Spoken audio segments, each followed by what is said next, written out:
ანა, გახსოვს ემიგრაციაზე რომ გავაკეთეთ ეპიზოდი და მაშინ ჩვენ შევეცადეთ რომ აგვეხსნა ჩვენი მაყურებლებისთვის მიზეზები, რატო ტოვებენ ადამიანები ამ ქვეყანას და ზოგადად მე რომ მუშაობენ იქ და იქ აფულს აგზავნიან და ზოგადად რა კავშირი აქვს ამას ქვეყნის ეკონომიკასთან. გემახსოვრება? კი, როგორ არ მახსოვს და იმაზეც ვილაპარაკეთ, რომ აქედან წასული ემიგრანტების უმრავლესობა თავისი პროფესიით ვერ საქმდება და უწევთ, რომ ბევრად დაბალ პოზიციებზე იმუშაონ და რა კარგი იქნებოდა, რომ შეძლებოდათ ამ ადამიანებს თავიანთი პროფესიით დასაქმება. ხო, ცოტა შევწოდოთ ამ თემაზე იქნება ჩვენი დღევანდელი ეპიზოდი, რომ რეალურად არსებობს თუ არა საქართველოს მოქალაქეებისთვის იმის შანსი, რომ საზღვარგარეთ საკუთარი პროფესიით ლეგალურად, რაღაცა ყოველგვარი ჭრილოვანი ეკონომიკის გვერდის ავლით დასაქმდე და პლუს რაღაცა ქვეყანამაც სარგებელი და მისმა ოჯახმა პირველ რიგში და ქვეყანამაც რაღაცა სარგებელი მიიღოს, აი ლეგალური შრომითი მიგრაციით. ხო, შრომითი მიგრაცია რაც ნიშნავს, რომ საქართველოს მოქალაქე ლეგალურად მიდის საზღვარგარეთ და ამ ხრივ ძალიან საინტერესო კამპანია იყო, რომელზეც ვისაუბრებთ ჩვენ ამ კამპანიაზე ცალკე, მაგრამ მინდა რომ ჩვენს მაყურებლებს წარუდგინოთ ჩვენი სტუმარი, ქაბატონი ნათია კვიციანი, რომელიც არის გაეროს, ანუ მიგრაციის საერთაშორისო ორგანიზაციას აქვს საქართველოში მისია და ამ მისიაში არის ადგილობრივი პროგრამების კოორდინატორი.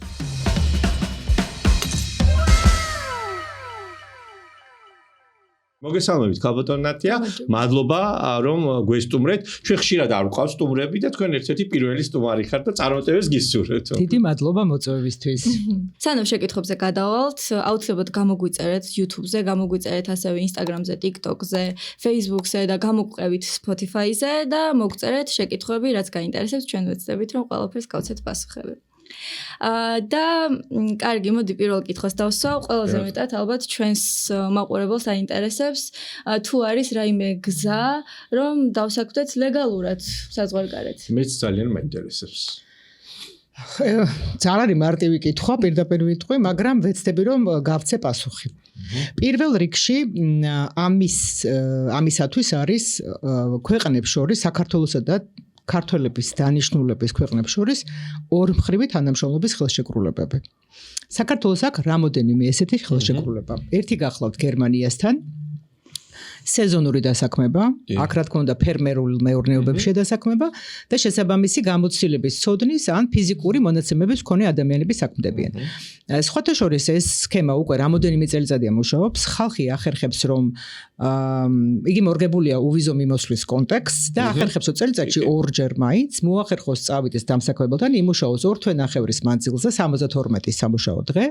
დააგროვოს თანხა და სხვათა შორის არც თუ ისე ცუდი. ერთ-ერთი პირველი ჩვენი გამოკვლევის მიხედვით, სადღაც 8,000 ევროზე მეც აგროვებდა ადამიანი ამ 2 თვე-ნახევრის განმავლობაში, ეს იყო 13 евро საათში ანაზღაურება მინიმალური ხელფასის ფონდზე, ესე ვთქვათ.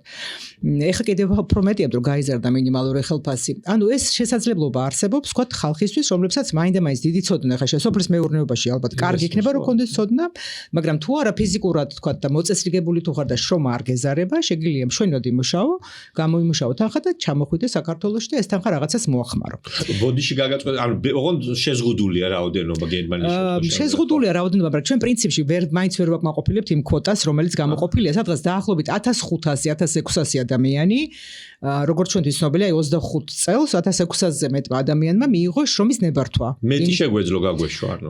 შესაძლებელია ალბათ კი და ეს ხალხი ლეგალურად თავისი უფლებების დაცვით მუშაობს ამ ფერმებში და იღებს იმ შემოსავალს კაპიკ, რასაც გამოიმუშავებს. იქ ელექტრონული აღრიცხვის პროცესია და შესაბამისად ამის არანაირი პრობლემა არ არსებობს. თან მათი უფლებები დაცულია, სამედიცინო დაზღვევა კომპონენტია ერთ-ერთი აუცილებელი შემადგენელი, საცხოვრის სისტემა არის გერმანიაში მთლიანად მორგებული აქვს სტანდარტიც კი საცხოვრებელზე რამდენმა ადამიანმა რამდენ კვადრატულ მეტრში უნდა იცხოვროს და ასე შემდეგ.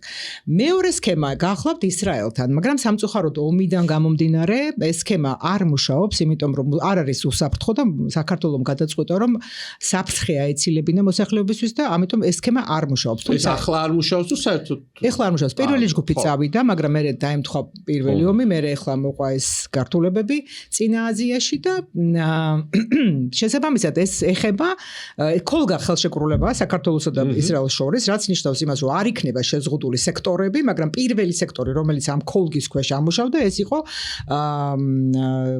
ზრუნვის სფეროში. კერძოდ სახელმწიფო ობიექტებში, სადაც მოხუცებულები, შემოპირები და ასეთები არიან განთავსებულები, მათი მოვლის მომვლელების, ესე ვთქვათ, რომლებიც განიხილებენ როგორც ვთქვათ ექთნის თანაშემწე, ესეთ დონეზე. შესაბამისად, შემუშავდა ისრაელთან ერთად სატრეინინგო კურსიც, რომელიც გაიარა ხალხმა და შესაბამისად ამის საფუძველზე მე წავიდა ჯგუფი შედგა და პირველი ჯგუფი წავიდა. როგორც გითხარით, მე ომის გამო ეს სქემა გაჩერებულია. თუმცა პერსპექტივაში, როდესაც დაწყნდება სიტუაცია და იმედია რომ მალე შესაძლებელი იქნება რომ წახვიდე ესე იმუშაო ამ სფეროში.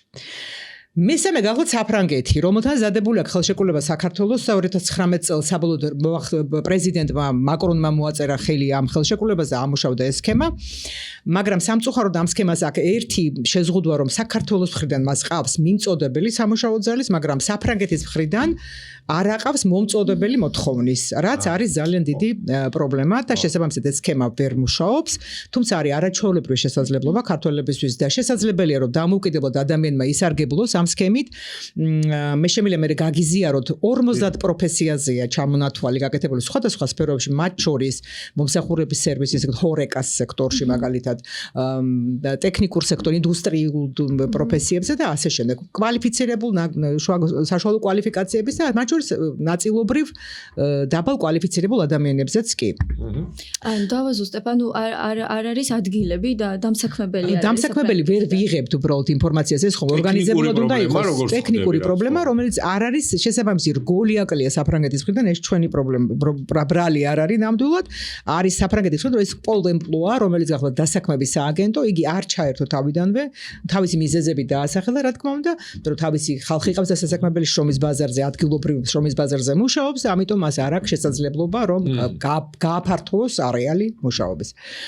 თუმცა ეს რჩება რეალურ შესაძლებლობა და რატომ ეხა ხელშეკრულება, ეხა თქვენ რაც თქვით, ანა მკითხვა, შეუძლია თუ რა დასაქმდეს კვალიფიცირებულ ადამიანს შეუძლია მოიძიოს მთელი რიგი საიტებია, მაგალითად მე შემიძლია გაგიზიაროთ კიდეც ერთ-ერთი მრავალთაგანი საიტებისა, რომლებიც თქვათ ევროკავშირის მასშტაბით დასაქმების შესახებ შესაძლებლობებს ვაკანსიებს აცხადებს. ეს რა თქმა უნდა არის ძირითადად ევროკავშირის მოსახლეობისთვის, რომ მოხდეს შიგნით სხვადასხვა ქვეყნებიდან თქვათ მიწოდება სამუშაო ძალის, ყველა სჭირდება სამუშაო ძალა, დიდი შიმშილია შრომით რესურსებთან მიმართებაში, სხვადასხვა კვალიფიკაციებზე პრაქტიკულად დაუკმაყოფილებელია მოთხოვნა, მაგრამ ასევე ეს ქვეყნები აცხადებენ არა ევროკავშირის მოქალაქეებისთვისაც შესაძლებლობებს დასაქმებისა. ამ შემთხვევაში ეს ცხადება ინგლისურ ენაზე და ყველა ქვეყანას აქვს თავისი იმიგრაციული კანონმდებლობა, შრომითი იმიგრაციის მიმართულება და კანონმდებლობა, რომლის საფუძველზეც აწესებს რაღაც გარკვეულ მოთხოვნებს. არის რომ ქვეყნებს აქვთ კვოტები საერთაშორისო სამუშაო ძალაზე, რომელიც თუ შეიცვალა მალე იფსება როგორც წესი და რთულია. ცხადება პროფესიების მიხედვით მოძებნა უნდა, ეხლა კვალიფიცირებული ადამიანი ენის მცოდნე, მოიჩიჩქნის ინფორმაციას მოიძიებს და რაღაცა წააწყდება, ან ვერ წააწყდება. არის პროფესიებზე მოთხოვნა ITC მოგეხსენებათ, მაღალ მენეჯერულ პოზიციებზე ძალიან დიდი მოთხოვნა ტრანსნაციონალურ კომპანიებში, მაგალითად, მსოფლიო მასშტაბით და მათ შორის ევროკავშირშიც. არის მოთხოვნები პროფესიულ უნარებზე, მაგალითად, სამშენებლო უნარებია ეს თუ შემდუღებლები და ასე შემდეგ, ასე მოძიება ჭირდება და მაგრამ ამ შემთხვევაში გასათვალისწინებელი, როცა ორმხრივი ხელშეკრულება არ მუშაობს ქვეყნებს შორის, თქვენ როგორც სამუშაო ძალა, ჩვენ ვდგებით ჩვეულებრივ რიგში, ესე ვთქვათ, მსოფლიო სამუშაო ძალას, რომელსაც ასევე აქვს პრეტენზია, რომ ეს ადგილი დაიკავოს და ძალიან კონკურენტუნარიანიც უნდა იყოთ, თან პარალელურ რეჟიმში გაითვალისწინოთ, რომ აი ეს ზუსტად საკანონმდებლო რეგულაციები, შესვლის, სამუშაო შრომის ნებართვის მოძიების, შრომის ვიზის აღების, ნებართვის მოძიების და ასე შემდეგ დაკავშირებულია მთელ რიგ ნაბიჯებთან, რომელიც გარკვეულწილად აყოვნებს თქვენს დაქირავებას, რაც ნიშნავს იმას, რომ ამ დამსაქმებელს დღეს ეხლა ჭირდება ეს სამუშაო ძალა, თუ მიწოდება არ არის აქტიური, მე თქვა შეიძლება დააკენსელოს ეს ვაკანსია და თქვა რომ ეხლა დავაკმაყოფილე საიდანღაც და აღარ მჭირდება, უკვე ვეღარ ვახერხებ. დროს ვერ გამოვყოფ მეც. ასე რომ შესაძლებელი პასუხი არის კი შეგიძლიათ, უბრალოდ ამ შემთხვევაში თუ არ არის ორმხრივი ხელშეკრულება, ცოტა რთულია, იმიტომ რომ აი საფრანგეთთან მიმართებაშიც, გერმანიასთან მიმართებაშიც ჩვენი სამუშაო ძალა პრიორიტეტულ ესე იგი პრეფერენცირებულ, ასე რომ ვთქვათ, მდგომარეობაში იმყოფება, იმიტომ რომ შენ ხარ ამ შემთხვევაში პრიორიტეტული სამუშაო ძალა, რომელიც უნდა დააკმაყოფილოს, იმიტომ რომ არის ხელშეკრულება, თანამშრომლობა და ასე შემდეგ. თუ არ არის უკვე დგები ჩვეულებრივ რიგში, ესე ვთქვათ. ხო, მაყურებლებს კიდევ ერთხელ შევახსენებ, რომ გამოიწერეთ ჩვენი YouTube გვერდი და სხვა სოციალური პლატფორმები და თუ კითხვები გაგიჩნდათ, ეხლა ქალბატონმა ნათიამ ძალიან საინტერესო ამბები გითხრა, აუცილებლად მოგწერეთ და ჩვენ დამატებით ინფორმაციას უკვე შეგვიძლია რომ წერილობით თქვათ კომენტარებში ჩავწეროთ ის ინფორმაცია, რაც დამატებით დაგაინტერესებთ, იმიტომ რომ ჩვენ აქ რეალურ ამბებზე საუბრობთ. ხო, ზოგადად შრომით მიგრაცია საქართველოს რატომღაც რაღაც ცოტა ნეგატიურ კონტექსტში აღიქვამს, ხო, საზოგადო მესმის, იმიტომ რომ ემიგრაციის ძალიან დიდი ტალღა ქონდა რამდენიმე და გრძელდება და შარშან ძალიან 10,000-ობით ჩვენ თანამოქალაქე წავიდა. მაგრამ არსებობს როგორც ვიცი რაღაც სამმაგი სარგებლის კონცეფცია, რომ ავუხსნა ჩვენ მაყურებელს, როგორ შეიძლება ქვეყანა მიიღოს ლეგალური შრომითი მიგრაციისგან სარგებელი, უფრო მეტი სარგებელი, ასე ვთქვათ, ვიდრე ზიანი. კი ბატონო, ზოგადად ემიგრაცია ეხლა გამოწვეულია რაღაც გარკვეული მიზეზებით, ხო? ან დაბალი ანაზღაურება უმუშევრობის მაღალი დონე, განსაკუთრებით ახალგაზრდებში და გაედინება ახალგაზრდების აქტიური სამუშაო ძალის აქტიურია და იზრდება, რაც რა თქმა უნდა დემოგრაფიულ რეალობაზე აისახება და ეს ძალიან საგანგაშოა. მაგრამ რეალურად ხალხი მიდის უკეთესი ანაზღაურების, უკეთესი შემოსავლის, უკეთესი ცხოვრების პირობების, სამუშაო პირობების მიზნით, ხო?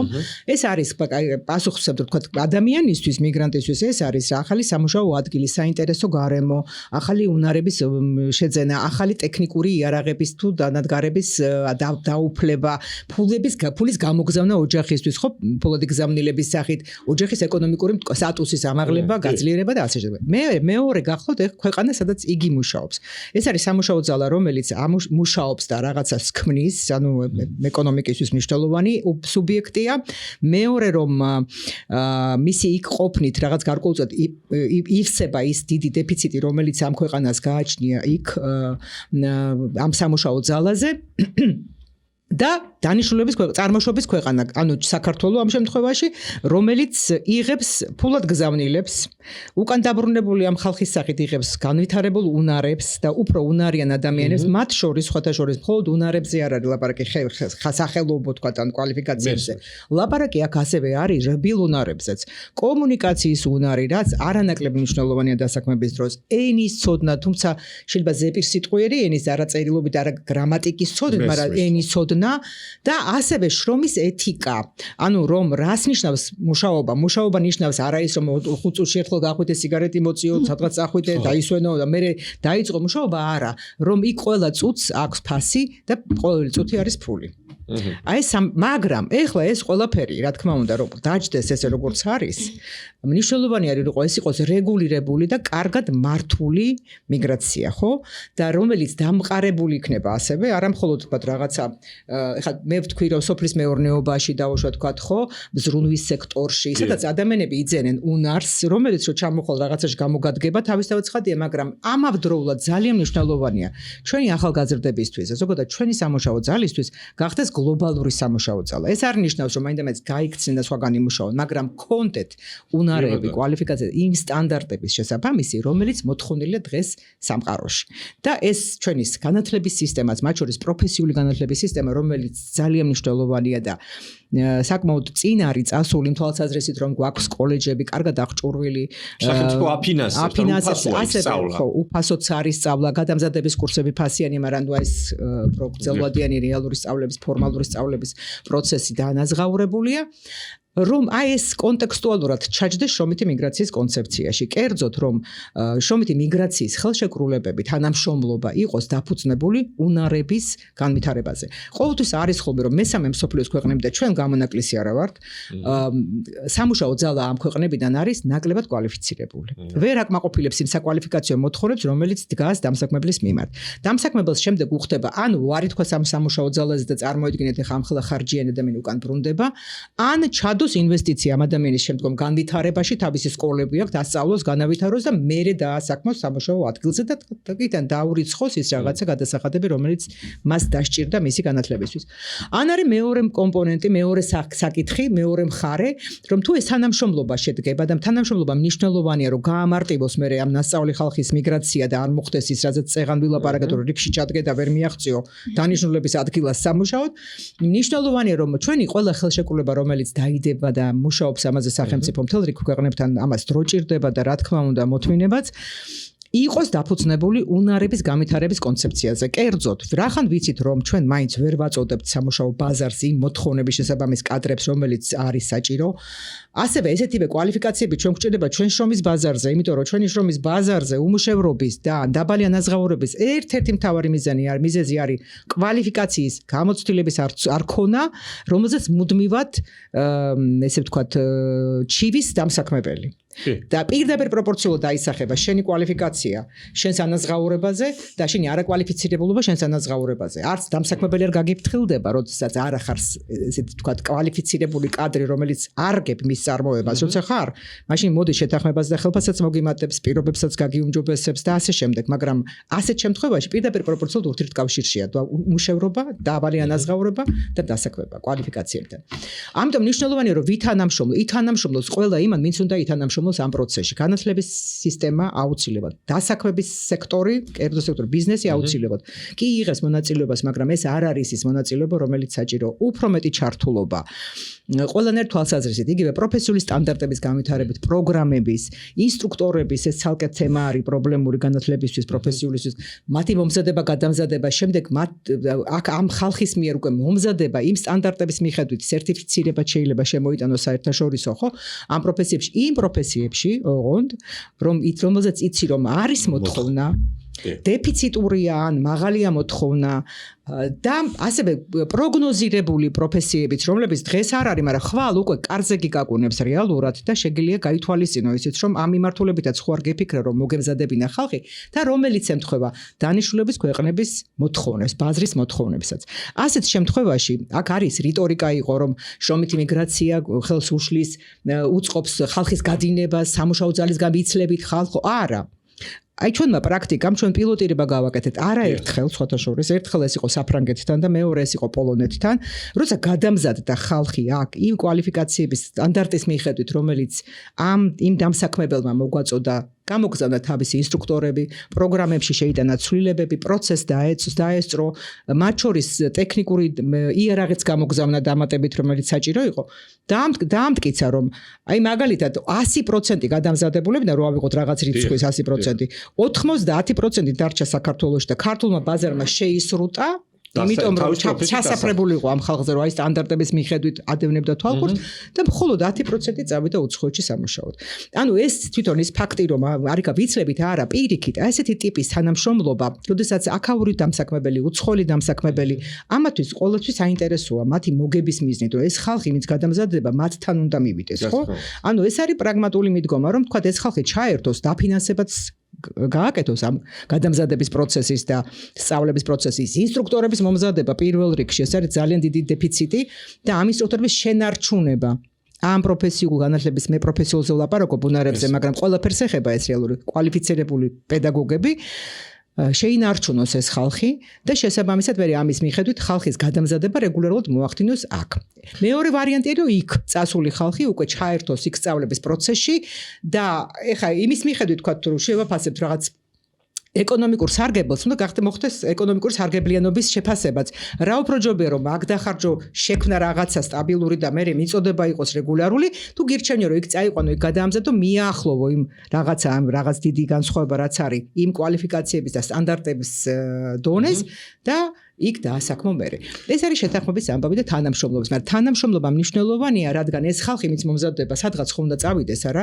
აქაც დარჩება, მაგრამ რეალურად ასევე მოლოდინი აქვს. აი ეს მოლოდინი რო არ გაოცრულდეს, არც დამსაქმებელს არც სამშობლოს. ნეტა კონტენტ კრეატორებზე თუ არის ანა მოთხოვნა. სხვათა შორის მაგას ფიქრობდი და მე ზოგადად მეფიქრება ხოლმე, რომ შეიძლება მოთხოვნა იყოს, მაგრამ რამდენადაც შესაძლებელი არის, რომ წახვიდე და დასაქმდე, თუნდაც როგორც კონტენტ კრეატორი უცხო ქვეყანაში, მგონია ხოლმე რატომღაც რომ იქ დამსაქმებელს არ უღირს რომ შენ საცხოვრებელი გადაგიხადოს რაღაცები შემოგთავაზოს ბენეფიტები შემოგთავაზოს ამიტომ გიწევს რომ შენიც უზრუნველყო საცხოვრებელიც შენიც უზრუნველყო თუნდაც დაზღვევაც ისიც და არ ვიცი მე მოვიძიებ ამ საუბრის მერე და ნახავ თუ გვაქვს რაიმე მსგავსი პირობები ეგეთი შემოთავაზებები კონტენტ კრეატორებისთვის დამსაქმებლის ინტერესს რა თქმა უნდა თუ ჭირდება შესაძლებელია წავიდეს ხა არის ხოლმე სქემები როდესაც დამსაქმებელი საცხოვრისაც უზრუნველყოფს ან მინიმალურ თანხად უზრუნველყოფს მაგალითად ყოფილა შემთხვევა როდესაც თქვა საცხოვრებელი არის სამუშაო ადგილთან ახლოს რომ გადაადგილების ხარჯები კიდე ცალკე არ იყოს რა ვქია დახარჯული არის კიდე კვების რაღაცა ერთი კვების ანაზღაურებაც გააჩნია უბრალოდ რაზეა ლაპარაკი რა მოთხოვნა აქვს რა საჭიროება აქვს და კვალიფიცირებული სამუშაო ძალა ყველა დამსაქმებელს ჭირდება მისი მოძიება ყოველთვის რთულია თუ მოიძიებს მის გაფრთხილებას ყოველთვის შეიძლება დამსაქმებელი ამიტომ ორმხრივი დიალოგი შესაძლებელია ყოველთვის ხო თქვენ ახსენეთ ეს ახალგაზრდებში დასაქმების პრობლემა და ანუ ეს რიცხვებშიც ნათლად ჩანს რომ 15-19 წლის ასაკში ყველაზე ახალგაზრდა ასაკროს შეიძლება ხო დასაქმდეს ადამიანი თითქოს 36%-ზე მაღალია უმუშევრობის მაჩვენებელი ხო გასაგებია შედარებით უფრო ზოგი სწავლის პერიოდია და უფრო სწავლს უთმობს მაგრამ პლუს ამ ადამიანებს ჩვენ რამდენად ვამზადებთ სწორედ როგორც ადგილობრივი ასე თუნდაც საერთაშორისო შრომითი ბაზრისთვის და ეს ტვინების გადინებას რასაც ეძახიან ამის საფრთხე ხო არ გვემუქრება ხო თქვენ ახსენეთ ახალგაზრდებთან მიმართებაში ხა თქვა თუ ესენი არიან მათ შორის ეს ხალხია რომლებიც არ არიან ჩართული სასწავლო პროცესშიც ხო რეალურად ეგეთო ახალგაზრდები რომ ხა ჩვენც ვაწყდებით ხო ირგვლივ ყავს თინეიჯერები და ვხედავთ რომ ახალგაზრდები უფრო მოწადინებულები რომ დაიწყონ არაკვალიფიცირებული სამუშაო და ფული შემოსავალი მიიღონ და სწავლას ხანდახან თავს ანებებენ ან თქვა დაუშვათ ისე ანაწილებენ რომ სწავლა ზარალდება ერთი რაღაც უნდა ვიცოდეთ რომ აუცილებელია რომ ადამიანს კონდეს საფუძველი ცოდნა რომელზეც მე აიგება რაღაცა გარკვეული შენობა წლების განმავლობაში ცხოვრების განმავლობაში მაგრამ უნარი კვალიფიკაცია და ცოდნა არავითარ შემთხვევაში არ შეიძლება იყოს უგულებელყოფილი ამიტომ უნდა ვიზრუნოთ იმაზე რომ ეს ხალხი ახალგაზრდები კონკრეტულად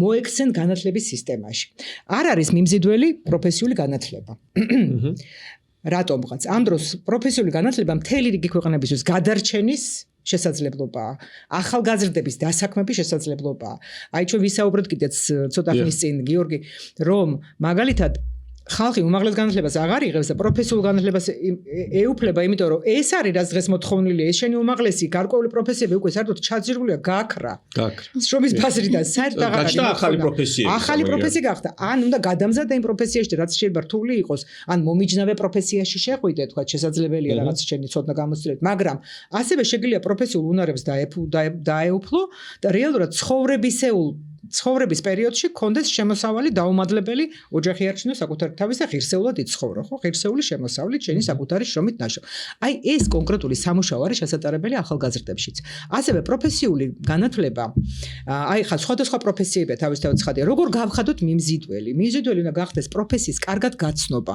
არ შეიძლება რომ მე თქვა დაუშვათ მივიდე შევაბიჯო და პირდაპირ დავიწყო თქვა რაღაცა პროფესიის დაუფლება თუ არა მაქვს თქვა ელემენტად ნაფიქრი რომ საერთოდ მინდა ეს პროფესია მე საერთოდ ეხმაურება რომელიმე ჩემ შინაგან სიმს ესე ვთქვათ რაღაც ზაფს იქნება არც მაინტერესებს არც არაფერი საერთოდ ხო ამიტომ ამ მიმართულებით უნდა ვიფიქროთ და ვიმუშაოთ რომ თან მიმზიდველი გავხადოთ რა პროფესია თვითონ რომ ამაზე ძალიან დიდი სამუშაო ტარდება მთელი რიგი ქვეყნების დასაქმების აგენტოების მხრიდანაც მაგალითად რომ პროფესია რატო გახადო როგორ გახადო მიმზიდველი ამაზე ფილმებია აღწერა მთელი რა მაგრამ ამავდროულად შრომითი მიგრაცია სერიოზული წამახალისებელი ფაქტორია პროფესიული განათლებისათვის ცეცხლზე ნავთის დასხმის სახით ესე ვთქვათ სადაც შენ ეუნები რომ ამ პროფესიით ამ პროფესიული უნარებით შენ გამოიმუშავებ ამას და მე შენ დაანახო მას ის კიბე სადაც ის შეიძლება ავიდეს ეს პერსპექტივაც რო დაინახოს ახალგაზრდებმა რომლებიც ვერ ხედავენ პერსპექტივას სამწუხაროდ. იცით რა არის მე ვფიქრობ რომ არ არის საერთოდ ინფორმაცია ამაზე რომ არსებობს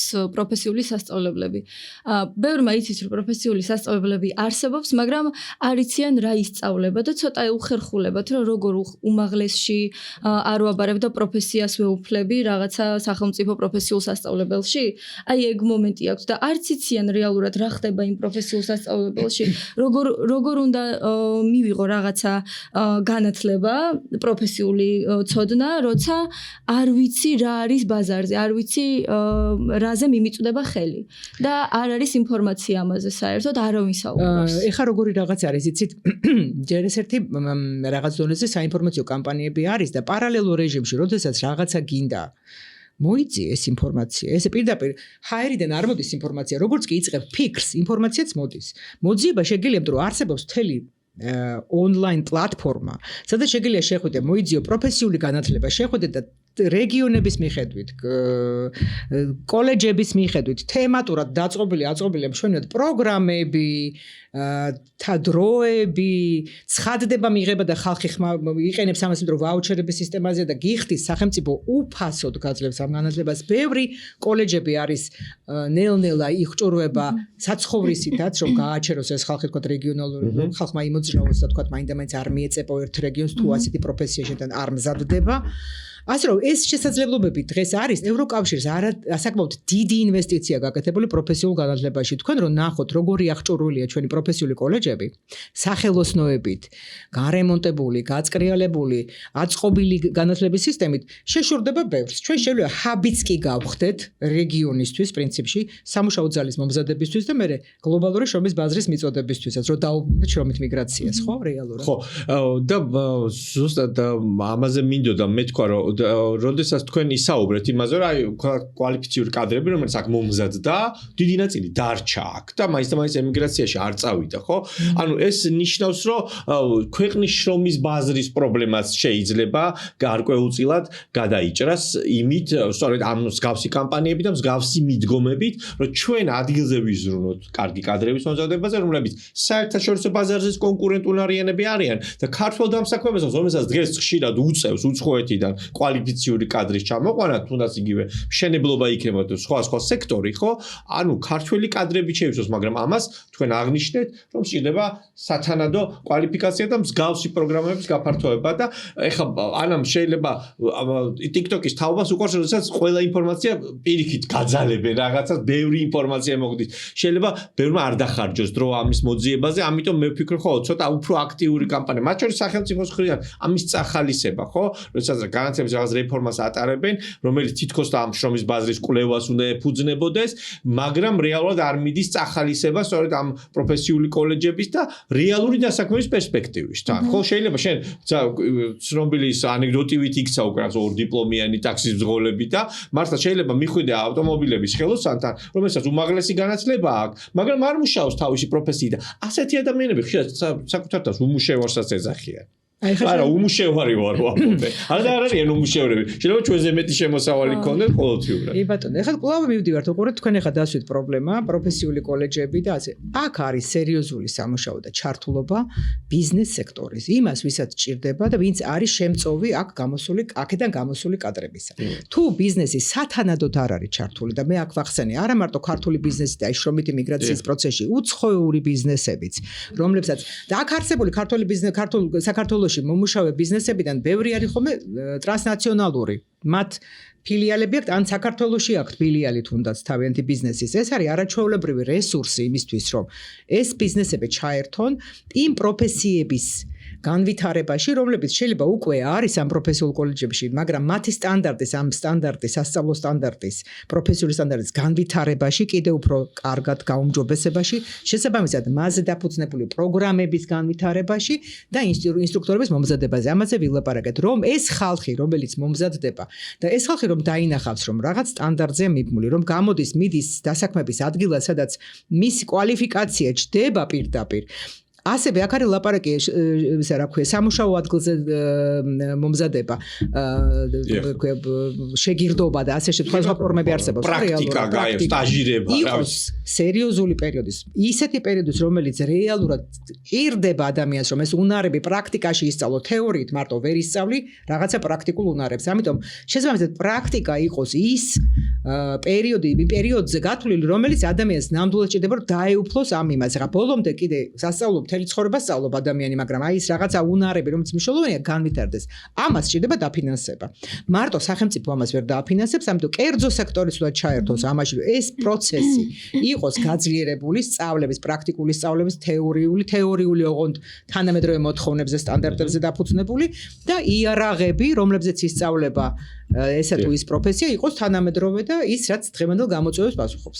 მაგრამ დამსაქმების ჩართულობა არის ძალიან მნიშვნელოვანი, ეს ახალისებს პროფესიულ განათლებას, დასაქმების პერსპექტივებს, რეალურად დასაქმების და რეალური ანაზღაურების მიღების პერსპექტივებს ქმნის და თუ აქ არ მოგეწონება და იგივე პროფესიით შეგვიძლია მე იმუშაო ამ თანამშრომლობის ფარგლებში სხვასთან. ხო, სანამ კითხვაზე გადავხვალ, ანა, მინდა უთხრა ჩვენს მაყურებლებსაც, რომ საკმაოდ დიდი კამპანია ჩატარდა, რომელიც ნელ-ნელა დასასრულს უახლოვდება შრომითი მიგრაციის შესახებ, აი ცნობადობის ამაღლებას და ზოგადად ინფორმაცია და ევროკავშირის დაფინანსებით, საერთაშორისო ორგანიზაციებმა აიღეს, შეიძლება ითქვას თავის თავზე, სწორედ ამ საინფორმაციო კამპანიის ჩატარება, რომელიც სწორედ იმ თემებს ეძღვნებოდა, რაზეც ჩვენ დღეს ვსაუბრობთ. ჩვენთანაც გაჩნდა უცხოელების დასაქმების საჭიროება და აი ამ მიმართულებით რა ხდება? მოგეხსენებათ, რომ კანონმდებლობაში შევიდა ცვლილებები, ხო რა, უცხოელების დასაქმებასთან დაკავშირებით. ეხლა მე ვახსენე დასაწყისში, რომ ყველა ქვეყანას აქვს თავისი შრომითი იმიგრაციის კანონმდებლობა, რეგულაციები, შრომითი ვიზა, შრომითი ნებართვა, ბინადრობის ნებართვა ამაზე მორგებული და ასე შემდეგ. ყველა ქვეყანას აქვს თავისი მიდგომა საკუთარი შრომის ბაზრის დაცვის მექანიზმებზეც. იგივე რო ვახსენე, რომ მნიშვნელოვანია თანამშრომლობა, ხო, თანამშრომლობის შემთხვევაში შრომის ბაზრის ტესტი, აქაც რომ არის მოთხოვნილი, რომ დამსაქმებელმა ჯერ უნდა მოიძიო ქვეყნის შიგნით, თუ ყავს ესეთი ტიპის სამუშაო ძალა და მერე ეძება უცხოეთში, უკვე ამოღებულია ამ თანამშრომლობის გამო. ეს თანამშრომლობა ამარტივებს ბევრ რაღაცას, უცხოურ სამუშაო ძალაზე გადასახადიც დაბალი აქვს დამსაქმებელს და სწრაფად ხდება ნებართვების შრომითი ნებართვების გაცემა. საქართველოს რეალობაში ერთ-ერთ მიზეზად მოყვანილი არის არაკვალიფიცირებული სამუშაო ძალის შემოდინება, დიდი რაოდენობით შემოდინება ქვეყანაში და გაჯერება, რომელიც თავისთავად ცხადია ჩვენს არაკვალიფიცირებულ სამუშაო რესურსს, შრომით რესურსს, რაღაც გარკვეულ კონკურენციას უქმნის ალბათ. მაგრამ თავისთავად ცხადია, რომ რა თქმა უნდა ეს დაცვა ეროვნული სამუშაო ძალის არის ძალიან მნიშვნელოვანი, რომ კონკურენტუნარიანი იყოს, თქვა, უცხოურ უზარმაზარ რესურსთან მიმართებაში და ეს არის ჩვეულებრივი ამბავი. მით უმეტეს დამსაქმებელმა უნდა წარადგინოს, დრო იკარგება თავისთავად ცხადია დამსაქმებელმა წარადგინოს, მოითხოვოს, მერე უნდა შესთავაზოს შესაძლებელია დასაქმების სააგენტომ და ან მიიღოს, ან არ მიიღოს ეს ადამიანი, იმიტომ რომ და ახსნა განმარტება და არგუმენტაცია თავისუფლად შეუძლია დამსაქმებელს უთხრას რატომაც არა. კარგად ახსნას ეს ყველაფერი. რა თქმა უნდა, ესეთი ტიპის თან ესეთი ცვლილებები კარგია, რომ დასაწყისშივე მოხდეს კერძო სექტორთან თანამშრომლობით. ასევე ძალიან მნიშვნელოვანია შრომის ბაზრის მდგომარეობის კარგად ცოდნა. რაზეა მოთხოვნა, რაზეა შეზღუდვა, რაზეა საჭირო დამატებითი სამუშაო ძალა, არ არის საჭირო და რა თქმა უნდა, კერძო სექტორთან თანამშრომლობა, რომელიც პრაქტიკულად არის ჩვენი ეკონომიკური გაძლიერების ერთ-ერთი, ესე ვთქვათ, საფუძველი, ესე ვთქვათ და ამიტომ საჭიროა ბიზნესთან აქტიური თანამშრომლობა, რომ მათი ხმაც გაიგოს სახელმწიფო მისთვის, რომ შესაბამისი ცვლილებების ადეკვატურად იქნეს ასახული კანონმდებლობაში. თუმცა კიდევ ერთხელ ვიძახი, რომ ქვეყანა თვითონ აკონტროლებს საკუთარ ბაზრის მდგომარეობას, იმიგრაციას, შრომით რესურსების იმიგრაციას, ყველა ქვეყანას თავისის აქვს. გახედეთ მთელ რიგ კვოტებიც კი აქვს სახელმწიფოს დაწესებული უცხოურ სამუშაო ძალაზე. მაგალითად, ესტონეთს ახალი ინფორმაცია არ მაქვს, რამოდენიმე წელი წინ ქონდა 1500 კაცი. ეს 1500 კაცი 2 წამში ივსება. აღარ რჩება, ამაზე მთელი მოთხოვნები ქონდა, დამსაქმებლები ჩიოდნენ, იყვნენ ერთ ამბავში და ასე შემდეგ. ანუ ეს ამიტომ ვიცახი, რომ ეს ძალიან მნიშვნელოვანია, აი ეს ტანდემი მუშაობა ასეთი ცვლილებების, როცა ეს ეხება კერძო სექტორს და ბიზნესს, თანამშრომლობა აუცილებელი. კი ბატონო. და ხო, შეჯამებისკენაც რომ წავიდეთ, მე მგონი ძალიან გასაგები იყო მაყურებლისთვისაც ზოგადად რას მოიცავს, ხო, შრომითი იმიგრაცია და ეს სამმაგი სარგებელი რომ მიიღოს, ხო, როგორც დასაქმებულმა, დამსაქმებელმა ადამიანმა პირველ რიგში და სახელმწიფომაც, ხო, მათ შორის კოორდინაცია საჭიროა, რაზეც ისაუბრეთ კიდეც და თუ არსებობს ამ გზელვადიანი სტრატეგიული ხედვა, თქვენი მისია თქვა გარკვეულწილად ამ მიმართულებით ძალიან დიდი ხანია მუშაობთ, ძალიან დიდ საქმეს აკეთებს, რა კამპანიები ტარდება და რა უნდა იყოს ეს გზელვადიანი ხედვა, რომ შევაჯამოთ ვიცით რა, ალბათ მუშაობა დანიშნულების ქვეყნებთან არის ქვეყნები, რომლებიც მაგალითად არ თანამშრომლობენ მაინდამაინც სახელმწიფოს დონეზე, სახელმწიფო სააგენტოს, ახლა გერმანია სააგენტოს და საფრანგეთი სახელმწიფო დონის ხელშეკრულება. მაგრამ შესაძლებელია ვთქვა, ახლა ბელგიამ თქვა, რომ მე არ ჭირდება ხელშეკრულება, კერძო სექტორი ძალიან კარგად არეგულირებს აქ ყველაფერს. ჩვენ გვყავს სერტიფიცირებული კერძო სექტორი, დასაქმების კერძო სააგენტოები, რომლებიც უცხოეთში ასაქმებენ, ეს ცალკე რესურსია, სხვათა შორის და არ მიხსენებია. მათ აქვს ახალგაზრდების პროგრამებიც, ასაქმებენ ხალხს, რაც გარკვეულ სექტორებში თანამშრომლობა აქვთ, ან პირდაპირ დამსაქმებელთან, ან მედიატორულ თავისნაირ ორგანიზაციასთან, კერძო დასაქმების სააგენტოებთან იმ ქვეყანაში, სადაც ეს პროგრამა მუშაობს. ეს კერძო სექტორი, დღეს სერტიფიცირებული კერძო სექტორი არის ძალიან კარგი რესურსი, რომელიც შეიძლება ჩააყენოს ქვეყანამ იმ ქვეყნებთან მიმართებაში თანამშრომლობაში, სადაც კონკრეტულად არ არის მაინდამაინც სავალდებულო სახელმწიფო და შორისი ხელშეკრულებების გაკეთება თქვა და აი ამ მიმართულებით შეიძლება თქვა კიდე დამატებით მუშაობა, თუმცა კიდევ ერთხელ ვიცახი რომ ეს როცა არის რეგულირებული გარემო აქ უკვე გერმანიაში წვირულად რომ ხალხი წავიდა, უნდა გენახათ უამრავი რაღაცებში წარმოუშვას ადამიანის მახსოვს მედიაში ციწერებოდა ამის შესახებ. როცა უკავშირდება სახელმწიფო, ხო? იქ ქვეყანაში კიდე შენი საელჩო, რომელიც შენი ქვეყანაა იმ სახელმწიფოში, შენი ინტერესები დაცული არის შენი ქვეყნის მიერ. აქ შენ შეგიძლია ხმაც მიაწვდინო, ხმაც გააგონო, უფლებებიც დაიცვა და შესაბამისად მიიღო კიდეც სარგებელი იმ დანაშაულების მიღება, თქვა რაღაც დარღვევებიდან გამომდინარე, რასაც დამსაქმებელი შეიძლება შენთან მიმართებაში ჩადის რა. ამიტომ ამ მიმართულებით მუშაობა, ყველა მიმართულებით ერთი რომ ხელშეკრულებები, თანამშრომლობა დანიშნულების ქვეყნებთან, ამ იმის გამარტივება, ხალხის მიგრაციის თანამშრომლობა, რომ ეს ხელშეკრულებები იყოს აუცილებლად უნარების განვითარებას დაფუძნებული, ასე არა ჩვეულებრივად წავიდე სადღაცა არაფერი არის.